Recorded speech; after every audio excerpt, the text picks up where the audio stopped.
नमस्कार दोस्तों, current affair with Wasim Khan में एक बार फिर आपका स्वागत है। दोस्तों, आज मैं 3 बात आपके बीच लेकर के आया हूं। पिछले वीडियो में मैंने आपसे कहा था कि एक मेरी अनोखी अपील है, वो अपील मैं आपसे करना चाहता हूं। और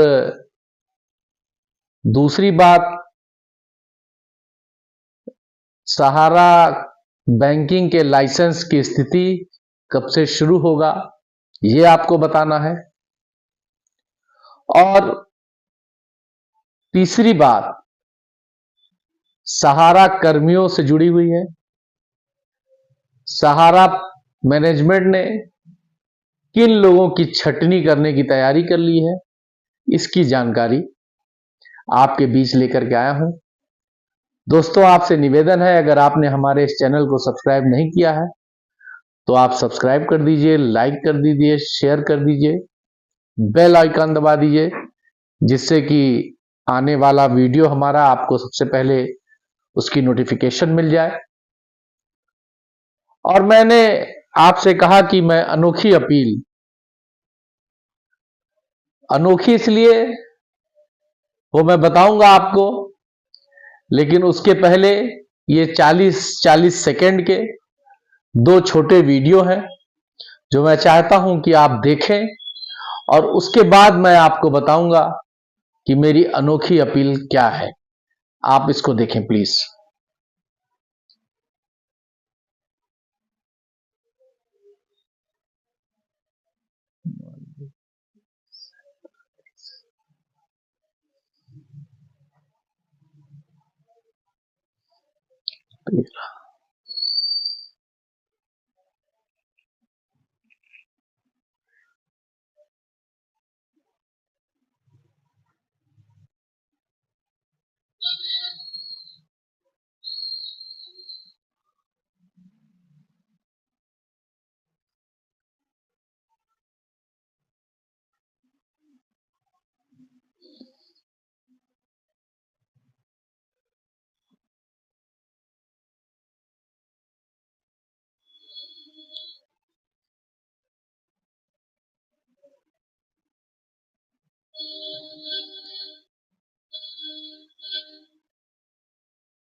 तो देखा दोस्तों आपने, ये मेरा वीडियो है जो मैं देहात के क्षेत्र में गरीब लोगों में इस ठंड के मौसम में कंबल, स्वेटर, मोजे, टोपियां लोगों में बांट रहा हूं। ये एक गांव का है, मैंने कई गांव में बांटे हैं।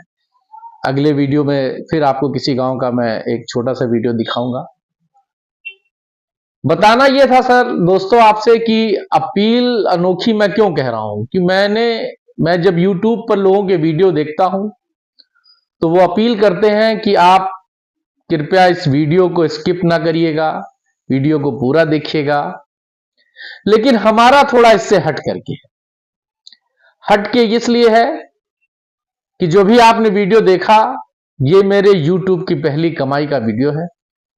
मैंने उस पैसे से गरीबों में कंबल बांटा है, छोटे बच्चों में टोपियां, मोजे बांटे हैं, और तमाम गरीबों के लिए, उत्थान के लिए जो हो सकता था मैंने उस पैसे से किया है। और मैंने ये तय किया है कि YouTube से होने वाली कमाई का मैं उपयोग इन्हीं सब चीजों में करूंगा। उसकी वजह यह है कि आज जो भी स्थिति है, मेरे सब्सक्राइबर्स की संख्या या मेरे व्यूअर्स की संख्या जो भी है, मैं वो जानता हूं कि यह मुझको सहारा पीड़ितों से ही सहयोग मिलता है। वही मेरे वीडियोस देखते हैं, वही मेरे चैनल्स को सब्सक्राइब करते हैं। तो मैं पीड़ितों की परेशानी को समझता हूं, इसलिए मैंने ये तय किया है कि आपके द्वारा देखे गए एड्स से होने वाली कमाई को मैं गरीबों में ही असहायों में ही, विधवाओं में ही,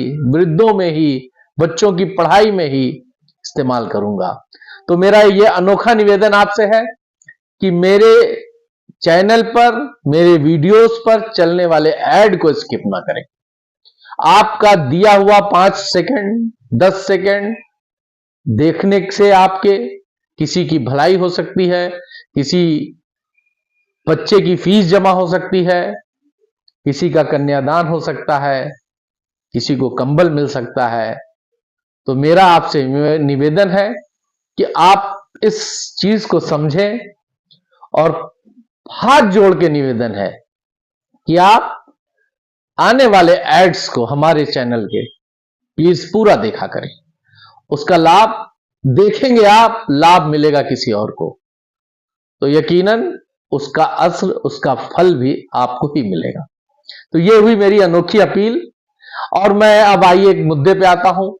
दूसरी बात, मैंने आपसे कहा कि सहारा के बैंकिंग का मामला, मैंने पिछले वीडियो में ही बताया था, इस वीडियो में भी आपको बताना चाहता हूं कि सहारा की बैंकिंग लाइसेंस का पूरा कागजी कानूनी सारी चीजें फुलफिल होके तैयार हो चुकी हैं। तमाम लोग हमारे पिछले वीडियो के कमेंट्स में कह रहे थे कि सहारा ने फ्रॉड किया, कैसे हो जाएगा, तो आरबीआई का क्या नियम है, उसको कैसे फॉलो करेगा। ये सारी चीजें, ये सारे सब्जेक्ट हमारे नहीं है। और एक बात आप दिमाग में बैठा लीजिए कि अगर सरकार से समन्वय आपका सही है, अगर सरकार आपकी मदद कर रही है और अगर सरकार चाह रही है कोई चीज, तो फिर कोई चीज भी असंभव नहीं है। तो आपने देखा होगा इस पूरे एपिसोड में, पूरे प्रकरण में सहारा की मदद सरकार कर रही है। अब वो किस वजह से कर रही है, वो उनके अंदर का मामला है। चाहे वो अमित शाह जी का पोर्टल से रिलेटेड मामला हो, भले ही पेमेंट नहीं हुआ, कम हुआ या बहुत स्लो हो रहा है, या फिर राजनाथ सिंह जी का उनके घर आना, ये सारी चीजें इत्तेफाकन नहीं है, ये सब एक स्मूथ वे में चल रही हैं। लाइसेंस की जहां तक बात है, लाइसेंस पूरी तरह से फिट हो गया है। और शुरू कब होगा? लोग कह रहे हैं कि आरबीआई के रूल्स हैं, कैसे लोग एडजस्ट होंगे सहारा में जो काम करते थे। तो ऐसा नहीं है कि सहारा में काम करने वाले लोग पढ़े लिखे नहीं थे। हो सकता है 2-1% जिन्होंने एजेंसियां ली हो वो काम अच्छा कर रहे हो, पढ़े लिखे ना रहे हो, लेकिन सहारा में भी पढ़े लिखे लोगों ने ही काम किया है। तो सारे लोगों की क्वालिफिकेशन भी देखी जाएगी, सब एडजस्ट होने की तैयारी हो रही है। और जो सबसे बड़ी बात है कि कब से होगा, तो मैं आपको यह खुशखबरी देने आया हूं कि सहारा बैंकिंग की लाइन में इसी वित्तीय वर्ष में 24-25, ये जो मार्च के बाद नया वित्त वर्ष शुरू होगा, इसी वित्त वर्ष में सहारा फील्ड में बैंकिंग के रूप में आपको बहुत जल्द नजर आएगी। और उसमें तमाम लोग जो सहारा के साथ लगे रहे, सहारा के दुर्दिन में भी सहारा के साथ रहे, वो सारे लोग, सारे कर्मी एडजस्ट हो जाएंगे। और रहा सवाल पेमेंट का, तो पेमेंट्स जो हो रहा है या नहीं हो रहा है सीआरसीएस पोर्टल से, वो तो 20,000 के अंदर का मामला है। लेकिन आपसे निवेदन है, आप अपने सारे कागज सब कुछ फिट रखिएगा। अगले वित्त वर्ष में, यानी इसी मार्च के बाद से जो वित्त वर्ष आएगा, उस वित्त वर्ष में जब सहारा इंडिया फील्ड में फिर नजर आएगा, तो आपके पेमेंट्स आपको उसी ब्रांच से वापस होंगे जिस ब्रांच में आपने जमा किया था। आपको उसी एजेंट के द्वारा वो पेमेंट्स वापस कराए जाएंगे। अगर वो एजेंट्स अलाइव है, वो एजेंट्स अगर सहारा में फिर से काम करना चाहते हैं तो उनसे, नहीं तो ऑफिस तो खुलेगा ही और फिर आपको आपकी परेशानियां वहां दूर हो जाएंगी।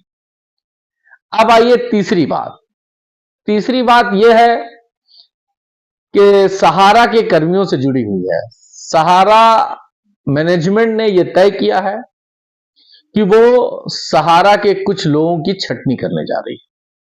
देखिए, एक चीजें बड़ी क्लियर होकर के सामने आ रही हैं कि सहारा में काम करने वाले कुछ लोगों ने ही सहारा को बदनाम करने का काम किया है। ऐसे लोग चिन्हित हो रहे हैं, चिन्हित हो गए हैं। कोई यूट्यूबर बन गया है, कोई समस्या को लेकर के कोर्ट चला गया, मतलब तमाम चीजें हैं। अब वो बहुत वीडियो लंबा हो जाएगा, बताने आऊंगा। लेकिन ये चीजें मैं आपको बताना चाहता हूं कि छटनी की संख्या, जो ऊपर से बैठे लोग हैं, जो मोटी रकम मोटी तनख्वाह लिया करते थे, काम के नाम पर जिनका कुछ नहीं था, ऐसे लोगों की छटनी सहारा परिवार करने जा रहा है। ऐसे लोगों की संख्या लगभग 12 से 13 हजार है, पूरे हिंदुस्तान की बात कर रहा हूं। उनकी नोटिसें तैयार होनी है, या नोटिस उनको मिली होगी या मिल जाएगी, ऐसा ये भी एक सेटअप है। फिर से काट छाट करके नए लोगों को अच्छे लोगों के साथ, पुरानी गलतियों से सुधार लेने के साथ, अगले वित्त वर्ष में सहारा परिवार बैंकिंग के रूप में आपके बीच आएगा और पुनः उसी तरह से स्थापित होना चाहिए, और आपके payments pi pi with interest सबको वापस होंगे। मैं आपसे अपील करने आया हूं कि मैंने जो पहले वीडियो, इसी वीडियो की शुरुआत में जो मैंने अपनी अनोखी अपील आपसे की है, उस पर ध्यान दीजिएगा। कृपया एड स्किप मत करिएगा, और आपके एड स्किप ना करने से किसी न किसी का जरूर इस धरती पर भला हो जाएगा। तब तक के लिए जय हिंद।